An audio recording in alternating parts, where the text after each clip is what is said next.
انسانوں کو ایک معاشرتی اور سماجی مخلوق بنایا ہے، وہ معاشرے اور سماج سے کٹ کر اپنی زندگی گزارے تو ایسا نہیں ہو سکتا۔ اسی طریقے سے وہ تنہائی اور اکیلے پن سے گھبراتا ہے۔ ہر انسان کی یہ فطری تقاضا ہوا کرتا ہے،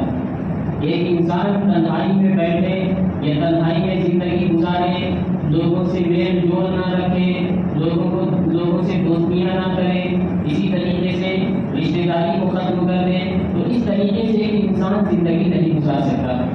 یہ اس کا ایک فطری تقاضا ہوا کرتا ہے۔ تو قرآن حدیث کے اندر بھی اس فطری تقاضے کی تکمیل کے لیے مکمل رہنمائی کی گئی ہے۔ قرآن کریم کے اندر اسی طریقے سے اللہ کے نبی صلی اللہ علیہ وسلم نے بہت زیادہ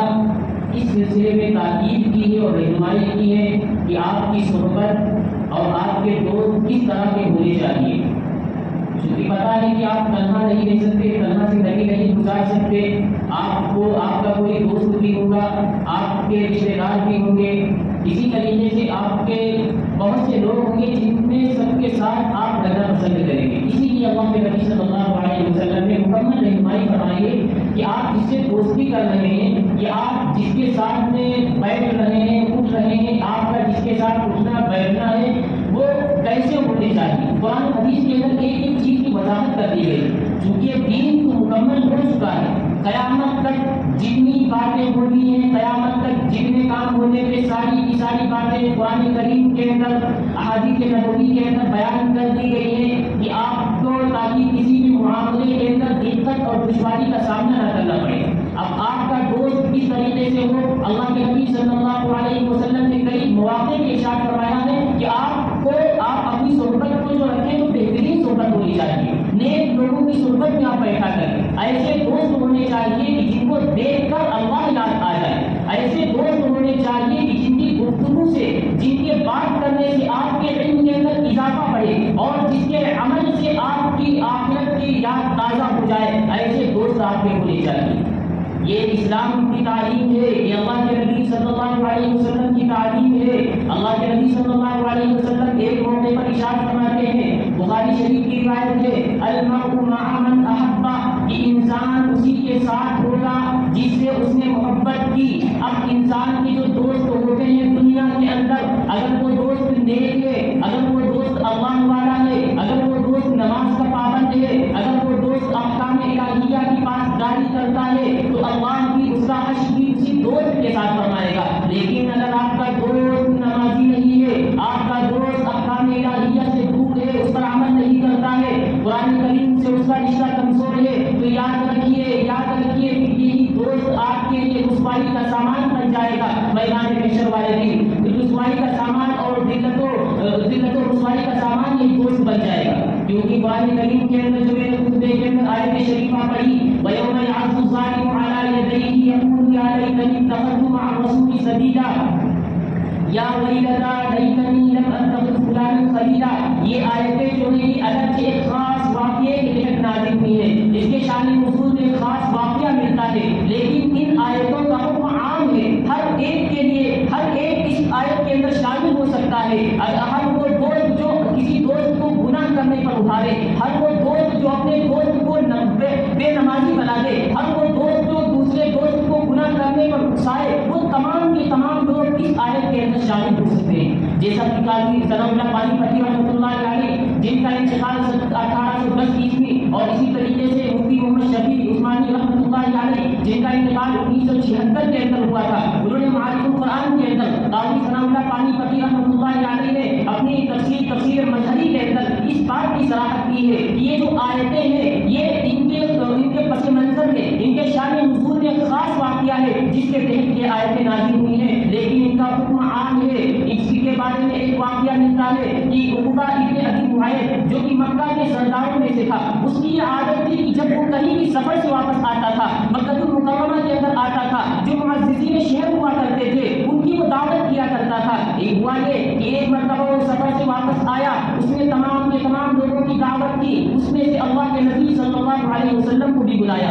ان کی دعوت کی. نبی اکرم علیہ الصلوۃ والسلام اس کے گھر پر آ جاتے ہیں اور آپ نے کہا میں تمہارا کھانا اس وقت تک نہیں کھا سکتا جب تک کہ تم لا الہ الا اللہ اور محمد رسول اللہ نہ پڑھ لو، یعنی مسلمان نہیں ہو جاؤ گے اس وقت تک میں تمہارا کھانا نہیں کھا سکتا. اب عقبہ بن ابی معیط نے سوچا یہ تو بڑا مشکل کام ہے، لیکن کہا اگر اللہ کے نبی صلی اللہ علیہ وسلم ہمارے گھر سے بغیر کھانا کھائے چلے گئے تو یہ تو ذلت و رسوائی ہے اور بہت ذلت ہوگی. اس لیے اس نے پڑھ لیا لا الہ الا اللہ محمد رسول اللہ، گویا کہ مسلمان ہو جاتا ہے. اب اس کا ایک بہت خاص دوست تھا، ایک جیری دوست تھا جس کا نام تھا ابی بن خلف. جب اس کو پتا چلا یہ میرا دوست عقبہ بن ابی معیط مسلمان ہو گیا ہے، وہ پریشان ہوا اور اس کے پاس آتا ہے، بہت زیادہ غصہ دکھا رہا ہے. اور تو عقبہ بن معیط نے بہت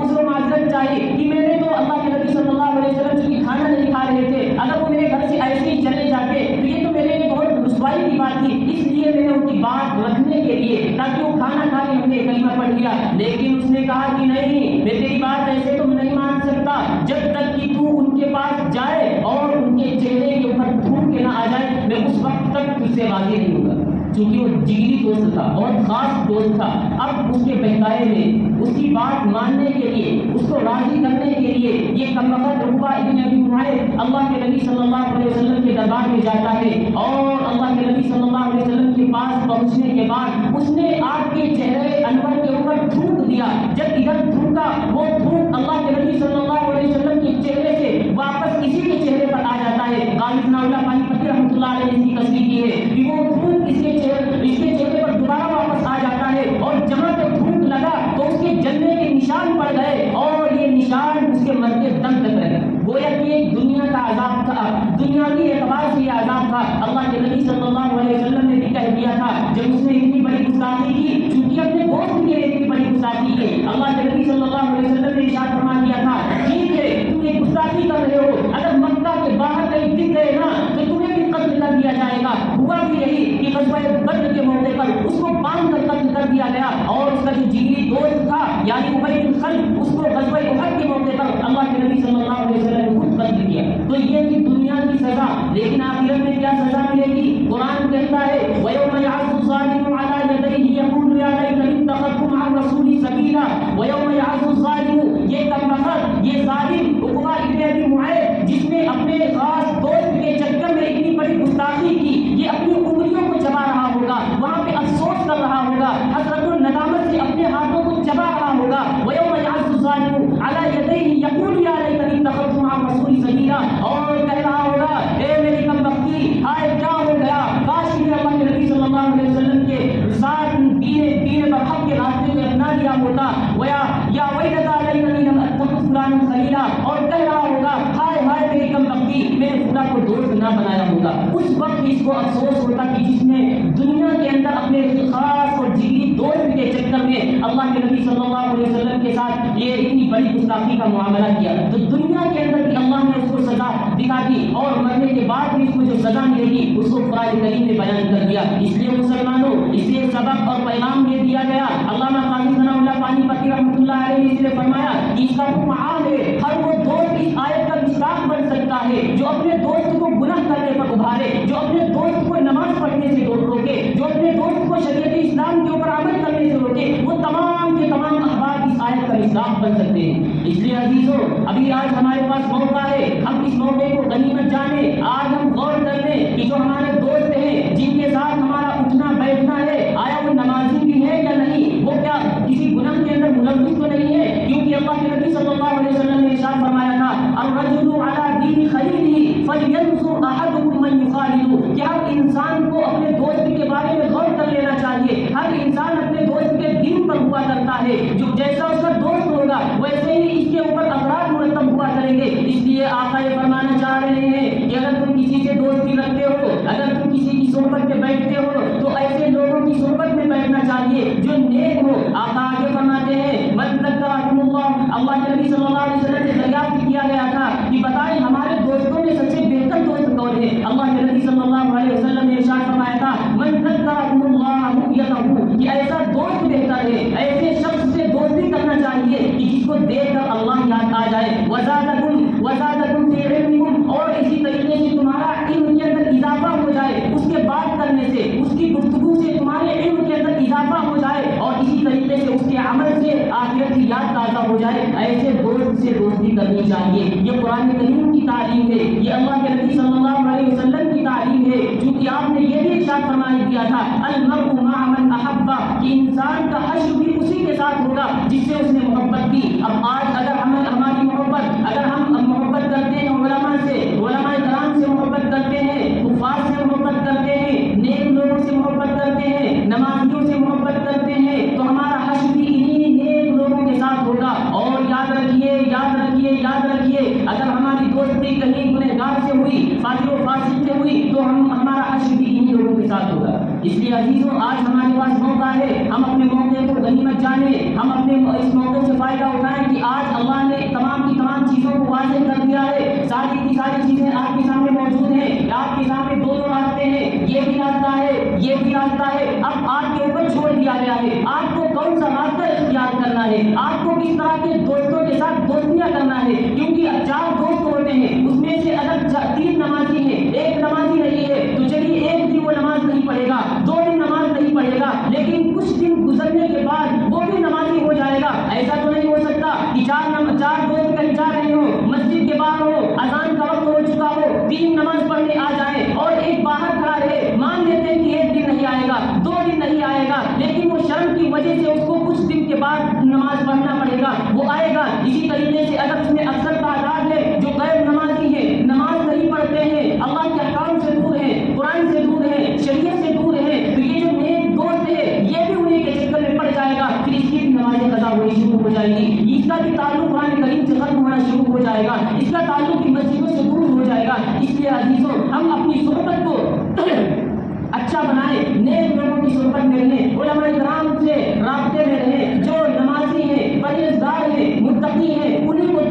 سے دوستی رکھیں، کیونکہ ابو داؤد شریف کی روایت ہے، اللہ کے نبی صلی اللہ علیہ وسلم نے ارشاد فرمایا تھا لا تصاحب الا مؤمنا ولا تاكل طعامك الا تقي، کہ تم دوستی صرف اور صرف مومن سے رکھو جس کے دل کے اندر اللہ کا ڈر ہو، اسی طریقے سے تمہارا کھانا بھی متقی کے علاوہ کوئی نہ کھائے، جو پرہیزگار نہ ہو، جس کے دل کے اندر اللہ کا ڈر نہ ہو، اس کی آپ دعوت بھی نہ کریں، ولا ياكل طعامك الا تقي۔ اس کا مطلب یہی نکلتا ہے کہ آپ کی دوستی نیک لوگوں سے ہونی چاہیے، نیک لوگوں سے، اگر نیک لوگوں سے دوستی ہوگی تو اس کا فائدہ آپ دنیا کے اندر بھی اس کے آپ فائدہ دیکھ لیں گے، اور اسی طریقے سے مرنے کے بعد بھی کیا اجر ملے گا، المرء مع من احب، کہ انسان اسی کے ساتھ ہوگا جس سے اس نے محبت کی۔ اب اگر ہماری محبت اللہ کے نبی صلی اللہ علیہ وسلم سے، اب اگر ہماری محبت نیک لوگوں سے، علماء سے ہوگی تو ہمارا حشر بھی انہی لوگوں کے ساتھ ہوگا۔ دیکھیے اللہ کے نبی صلی اللہ علیہ وسلم کی صحبت میں رہنے والے صحابہ کرام تھے، صحابہ کرام سے پہلے ان کی کیا کنڈیشن تھی، کیا پوزیشن تھی، لیکن جب اللہ کے نبی صلی اللہ علیہ وسلم کی صحبت میں بیٹھتے ہیں تو قرآن نے ان کے بارے میں کیا کہا، اولئک هم الراشدون کہا، اس دنیا ہی کے اندر ان کو جنت کا سرٹیفکیٹ مل گیا، صرف اور صرف صحبت رسول کی برکت سے، صرف اور صرف صحبت رسول کی برکت سے، اللہ کے نبی صلی اللہ علیہ وسلم کی صحبت میں بیٹھنے کی وجہ سے ان کو اتنا بڑا درجہ دیا گیا ہے۔ تو آج بھی اگر ہم نیک لوگوں کی صحبت اختیار کریں، بروں کی صحبت سے بالکل چھوڑ دیں، بروں کی صحبت میں بیٹھنا ہم چھوڑ دیں۔ مالک بن دینار رحمۃ اللہ علیہ اپنے داماد کو نصیحت کیا کرتے تھے کہ میرے داماد، اگر کوئی تیرا ساتھی ہو یا تیرا بھائی ہو یا تمہارا دوست ہو اور اسے دین کا کوئی نفع نہ پہنچے تو وہ تمہارے لیے دشمن ہے، دشمن، وہ بظاہر تو دوست دکھ رہا ہے تمہارے لیے، بظاہر تو دوست ہے لیکن دوست کی شکل میں وہ دشمن ہوا کرتا ہے۔ اس لیے ہمیشہ نیک لوگوں کی صحبت میں بیٹھے، علماء کرام کے رابطے میں رہیں، اور اسی طریقے سے جو مسجد کے نمازوں کی پابندی کرتے ہیں آپ ان سے دوستی بنائیں، انشاءاللہ ان کا اثر آپ بھی محسوس کریں گے، کچھ دنوں کے بعد آپ بھی نمازی بن جائیں گے۔ جیسا کہ ہم نے واقعہ بیان کیا کہ اس واقعے کے اندر اگر اس نے اتنی بڑی گستاخی کی تو صرف اور صرف اپنے خاص اور جگری دوست کی وجہ سے کی، اگر جگری دوست نہ کہتا تو وہ بھی مسلمان ہو جاتا، اس کی بھی بخشش ہو جاتی، لیکن اپنے دوست کی بات کی لاج رکھ لی، جس کے نتیجے میں ہوا یہ کہ دنیا کے اندر بھی اس کو سزا دی گئی اور آخرت کے اندر بھی جو سزا دی گئی اس کو قرآن نے واضح کر دیا، وَيَوْمَ يَعَضُّ الظَّالِمُ عَلَىٰ يَدَيْهِ يَقُولُ يَا لَيْتَنِي اتَّخَذْتُ مَعَ الرَّسُولِ سَبِيلًا۔ یہ انسان پھر اپنی انگلیوں کو چبا رہا ہوگا، کہے گا ہائے ہائے میں نے فلاں کو دوست نہ بنایا ہوتا تو اس سزا سے ہم بچ جاتے، لیکن وہاں کا پچھتاوا، وہاں کا افسوس کرنا میرے کچھ بھی کام نہیں آئے گا۔ اس لیے آج ہمارے پاس موقع ہے، ہم اپنے اس موقع کو غنیمت جانیں، نیک لوگوں کی صحبت میں بیٹھیں، اگر دوستی بھی کسی سے رکھیں تو نیک لوگوں، لا تصاحب الا مؤمنا کے تحت، المرء مع من احب کے تحت اللہ کے نبی کا ارشاد ہے کہ تمہارا حشر بھی اسی کے ساتھ ہوگا جس سے تم نے دوستی کی۔ دعا ہے کہ اللہ تبارک و تعالیٰ ہم سب کو نیک لوگوں کی صحبت اختیار کرنے کی توفیق نصیب فرمائے. آمین. وآخر دعوانا الحمد للہ رب العالمین.